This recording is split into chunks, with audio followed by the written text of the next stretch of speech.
Chris কুলম্যানের মুখ থেকে একটি হায়ের জন্য অপেক্ষা করতেছে বাংলাদেশ ফুটবল ফেডারেশন এবং সেই সঙ্গে বিসিবি। মানে আজকে কিন্তু কোচের নাম ঘোষণা করার কথা, কে হচ্ছে হামজা চৌধুরীদের নতুন কোচ।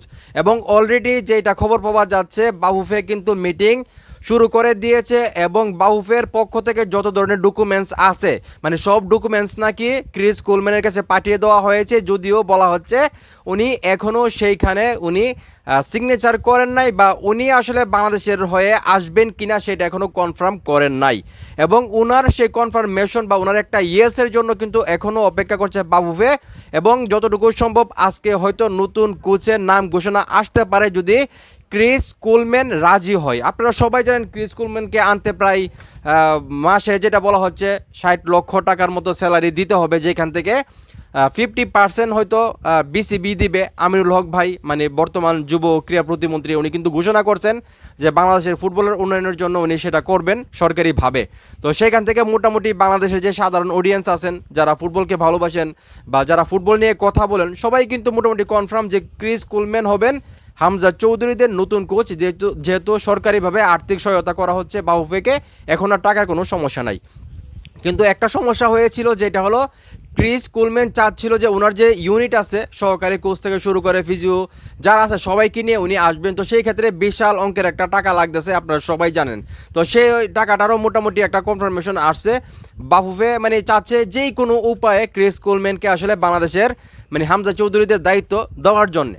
তো এখন কিন্তু বাফুফে যদি মানে পজিটিভ থাকলেও ক্রিস কুলম্যান কিন্তু এখনও উনি আসলে সিদ্ধান্ত নিতে পারে নাই, কারণ ওনার কাছে সব ডকুমেন্টস পাঠানো হয়েছে, উনি কিন্তু সব কিছু দেখছে, তারপরও কিন্তু উনি এখন পর্যন্ত কনফার্মেশন দেয় নাই বা উনি সিগনেচার করে কিন্তু কাগজগুলো রিটার্ন পাঠানাই বাংলাদেশে যে বাফুফে আসলে ওনার নামটা ঘোষণা করবে।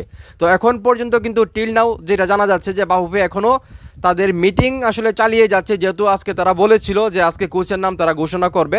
যদিও শুক্রবারে ঘোষণা করার কথা ছিল, শুক্রবারে তারা রবিবারের টাইম নিয়েছিল। তো আজকে রবিবার, আজকে দেখা যাক আসলে নাম ঘোষণা করতে পারে কিনা। তবে আমার কেন জানি মনে হচ্ছে যদি ক্রিস কুলম্যান আসলে ইয়েস না বলে, হা না বলে, বা যে ডকুমেন্টসগুলো ওনার কাছে পাঠানো হয়েছে সেই ডকুমেন্টসগুলো যদি আসলে উনি সিগনেচার করে আবার রিটার্ন না পাঠায়, তাহলে হয়তো বা আজকেও কোচের নাম ঘোষণা নাও আসতে পারে আর কি। তো দেখা যাক আসলে কী হয়, সময় বলে দেবে।